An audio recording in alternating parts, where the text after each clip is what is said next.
اعوذ باللہ من الشیطان الرجیم بسم اللہ الرحمن الرحیم۔ تو غزوہ حنین اور غزوہ طائف یہ ختم ہوا۔ اب اس کے بعد کیا ہوا کہ نبی صلی اللہ علیہ وسلم مدینہ میں کافی ٹائم انہوں نے قیام کیا، اور مدینہ میں رہ کے آپ صلی اللہ علیہ وسلم نے ایک تو یہ کہ بہت سارے علاقوں میں لوگوں کو بھیجا کہ وہ دین کی تعلیم دیں لوگوں کو، اور دوسرے نمبر پہ انہوں نے کیا کیا کہ بہت ساری علاقوں میں صحابہ کرام رضی اللہ عنہم کو بھیجا تاکہ وہ ان میں سے کوئی ایک جاتے ہوتے تھے نا، تاکہ ان کے جو مسلمز ہیں وہاں سے وہ زکوٰۃ وغیرہ کلیکٹ کرنے کا کام کریں۔ اور اس کے ساتھ ساتھ آپ صلی اللہ علیہ وسلم نے ایک اور یہ کام کیا کہ عرب کے اندر بہت سارے ایسے جگہیں تھیں جہاں پر مسلمانوں کو اگر کوئی ٹربل دے رہا تھا تو وہاں پر چھوٹے چھوٹے سریے وغیرہ ہوئے۔ تو یہ سارے کام آپ صلی اللہ علیہ وسلم نے فتح مکہ کے بعد اب آپ صلی اللہ علیہ وسلم کر رہے تھے۔ اس میں آپ صلی اللہ علیہ وسلم نے عیینہ ابن حسن کو بنو تمیم کی طرف، یزید ابن الحصین کو اسلم اور غفار، یہ دو قبیلے ہیں، ان کی طرف، پھر اسی طرح بہت سارے اور صحابہ کو ڈفرینٹ علاقوں میں بھیجا تاکہ وہ زکوٰۃ کو کلیکٹ کر سکیں۔ ظاہر ہے جیسے جیسے لوگ اسلام لا رہے تھے اور جو قبیلہ اسلام لا رہا تھا اس کی طرف ان لوگوں کو بھیجنا ضروری تھا، کیونکہ اگر آپ مسلمان نہیں ہوتے تو زکوٰۃ تو نہیں دینی ہوتی نا آپ نے۔ تو اس طرح سے آپ نے کافی سارے لوگوں کو جو ہے وہ ڈفرینٹ علاقوں میں زکوٰۃ کلیکشن کے لیے بھیجا۔ اچھا، اس کے بعد یہ کہ بہت سارے لوگ اسلام قبول کر رہے تھے کیونکہ مکہ فتح ہو گیا تھا، اور ارد گرد کے کافی سارے علاقے اور لوگ جو ہیں وہ اسلام کی طرف آ رہے تھے۔ اور اب یہاں پر یہ ہوا کہ ایک جگہ کے اوپر بنو تمیم کے ایریا میں کیا ہوا کہ انہوں نے جزیہ دینے سے انکار کر دیا۔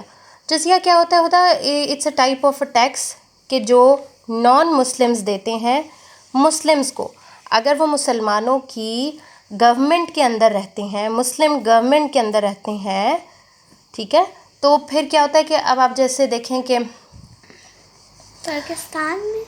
پاکستان میں تو جزیہ سسٹم نہیں ہے نا، لیکن آپ کو میں مثال دوں جیسے کہ نبی صلی اللہ علیہ وسلم کی، تو نبی صلی اللہ علیہ وسلم جس علاقے کو فتح کر رہے تھے وہاں پر اللہ تعالیٰ کا دین، اللہ تعالیٰ کے رولز اینڈ ریگولیشن کے اکارڈنس اس ایریا کو رول کیا جاتا تھا، ٹھیک ہے۔ نبی صلی اللہ علیہ وسلم اپنی مرضی سے رول نہیں کرتے تھے، اللہ کی مرضی سے وہ اس دنیا میں جہاں جہاں پر وہ ان کی حکومت آ رہی تھی وہ اس کو رول کرتے تھے۔ سب سے پہلے مدینہ میں اسلام قائم ہوا، پھر مکہ کی باری آئی، اور پھر بہت سارے ارد گرد کے اور ایریاز کو جہاں جیسے جیسے فتح کیا جا رہا تھا۔ تو یہ جو بنو تمیم کا ایریا تھا یہاں پر بھی مسلمان پہلے ان کے رہ رہے تھے، پہلے مسلمانوں نے وہاں پر اپنی حکومت قائم کی اور ان سے جزیہ لے رہے تھے، کیونکہ جو نان مسلمز ہوتے ہیں وہ زکوٰۃ نہیں دیتے۔ زکوٰۃ 2.5% مسلمان کے اوپر فرض ہوتی ہے، لیکن جو نان مسلمز ہوتے ہیں چونکہ وہ ایک حکومت کے اندر رہ رہے ہوتے ہیں، تو آپ کو پتہ ہے گورنمنٹ لیول پہ بہت سارے کام ہیں، جابز ہیں، جو ملک کے رہتے ہوئے آپ دیکھیں نا ہماری گورنمنٹ کتنے سارے کام کرتی ہے، سڑکیں بناتی ہے، یہ جس طرح ایک جگہ بناتی ہیں جہاں پہ سائیکلنگ کرتے ہیں، ہاں یہ پارکس ہیں، یہ جو بھی چیزیں حکومت کی، اسٹاپ ٹرین ہاں اسٹیشن انڈر ہاں گراؤنڈ، ہر چیز کا سسٹم ہے نا۔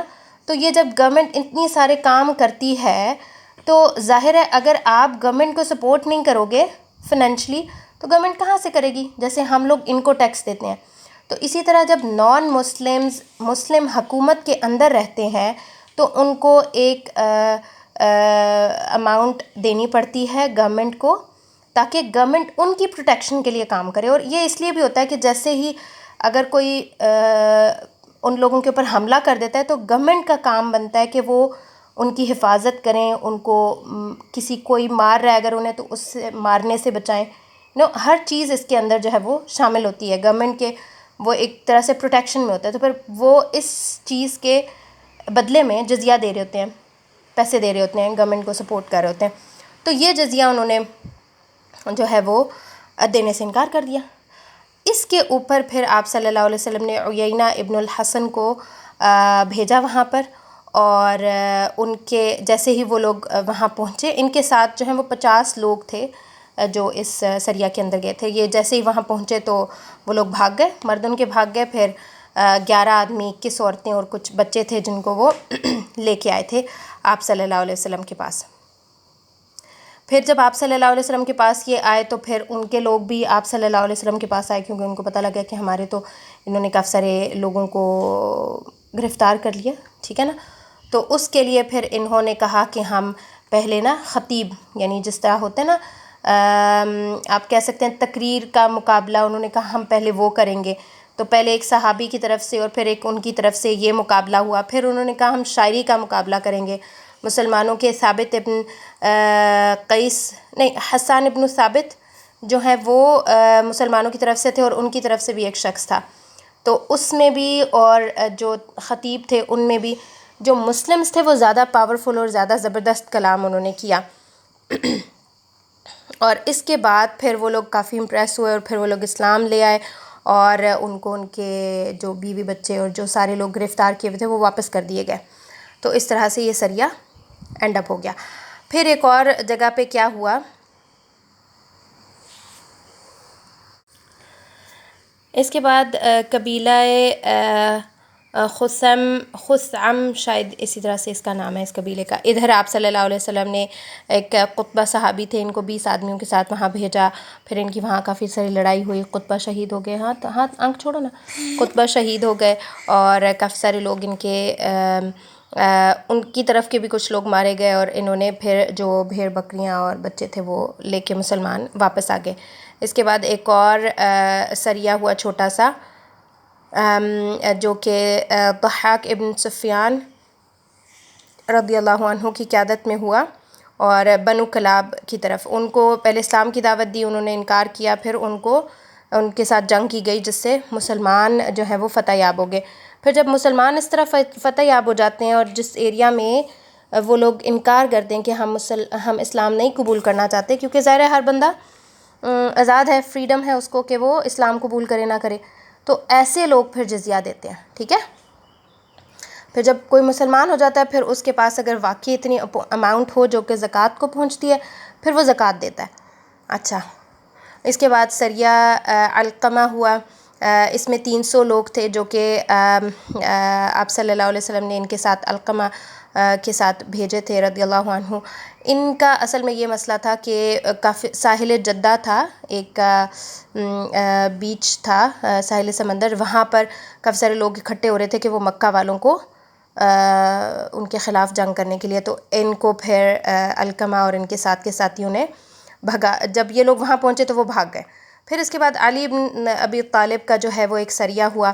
اس میں کیا ہوا کہ ایک جگہ کے اوپر بت تھا, وہ آپ صلی اللہ علیہ وسلم نے توڑنے کے لیے ان کو بھیجا.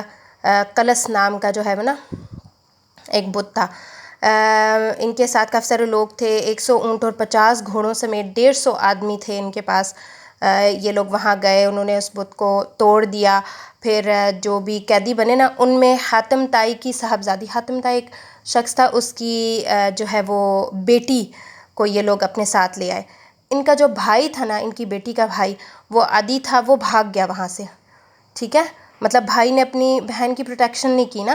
تو یہ جب نبی صلی اللہ علیہ وسلم کے پاس آئے تو نبی صلی اللہ علیہ وسلم نے کہا دیکھو میں تو بہت بوڑھی ہوں. ان نے جو حاتم طائی کی بیٹی تھی انہوں نے کہا دیکھو میں تو بہت بوڑھی ہوں, میں کام نہیں کر سکتی, خدمت نہیں کر سکتی, تو آپ پلیز میرے پہ احسان کریں, مجھے جانے دیں. کہ میرے تو والد صاحب تو ہیں نہیں, لیکن جو میرا بھائی ہے وہ تو بھاگ گیا ہے, تو میرے پیچھے تو کوئی بھی نہیں آنے والا. تو ان نے آپ صلی اللہ علیہ وسلم سے کہا, آپ صلی اللہ علیہ وسلم نے سنی ان کی بات, اور پھر اگلے دن آپ نے دوبارہ ان سے یہی پوچھا. تو اگلے دن انہوں نے دوبارہ احسان طلب کیا. پھر تیسرے دن بھی یہی بات ہوئی آپ صلی اللہ علیہ وسلم کے درمیان اور حاتم طائی کی بیٹی کے درمیان. تو آپ صلی اللہ علیہ وسلم نے پھر ان کو جانے دیا.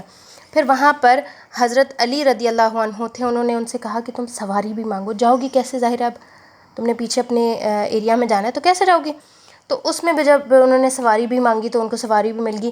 پھر یہ جا کے عدی ابن حاتم کے پاس گئیں, اپنے بردر کے پاس, اور ان سے کہا کہ تم جس طرح بھی جاتے ہو جاؤ نبی صلی اللہ علیہ وسلم کے پاس, یعنی خوشی سے جاتے ہو یا ڈر کے جاتے ہو, جیسے بھی جاتے ہو جاؤ, جا کے ان سے بات کرو. پھر وہ عدی بن حاتم آئے آپ صلی اللہ علیہ وسلم کے پاس, نہیں کھیلے نا بیٹا, وہ پھر ان کے پاس آئے تو ان سے کہتے ہیں کہ آپ صلی اللہ علیہ وسلم کے پاس آئے, اور آپ صلی اللہ علیہ وسلم نے ان سے کہا کہ بھئی تم کس چیز سے ڈرتے ہو؟ تم اللہ تعالیٰ کو ایک ماننے سے ڈرتے ہو، لا الہ الا اللہ سے ڈرتے ہو؟ تو یہ بات سوال کر کے آپ صلی اللہ علیہ وسلم نے پھر ان سے پوچھا کہ اگر تمہیں واقعی پتہ ہے کہ اللہ کے علاوہ بھی کوئی الہ ہے تو بتا دو. تو وہ کہتا ہے کہ نہیں، میں تو نہیں جانتا کسی بھی اور الہ کو. پھر آپ صلی اللہ علیہ وسلم نے ان سے کافی دیر بات چیت کی. پھر انہوں نے کہا کہ اچھا تم اس چیز سے بھاگتے ہو کہ ہم اللہ اکبر کہتے ہیں کہ اللہ تعالیٰ سب سے بڑا ہے، تو اگر کوئی واقعی اور بھی کوئی ہستی ہے جو اللہ سے زیادہ ہے تو تم اس کا ہمیں بتا دو. تو وہ کہتا ہے نہیں، میں تو نہیں جانتا. پھر اس کے بعد انہوں نے اسلام قبول کر لیا جو عدی بن حاتم ہے، اور یہ آپ صلی اللہ علیہ وسلم کے ساتھ پھر وہاں کافی سارے دن رہے تھے، اور اس طرح سے ان کا اسلام قبول ہو گیا. اور یہ چھوٹے چھوٹے جو ہیں وہ سریے تھے جو کہ غزوہ طائف کے بعد ہوئے تھے.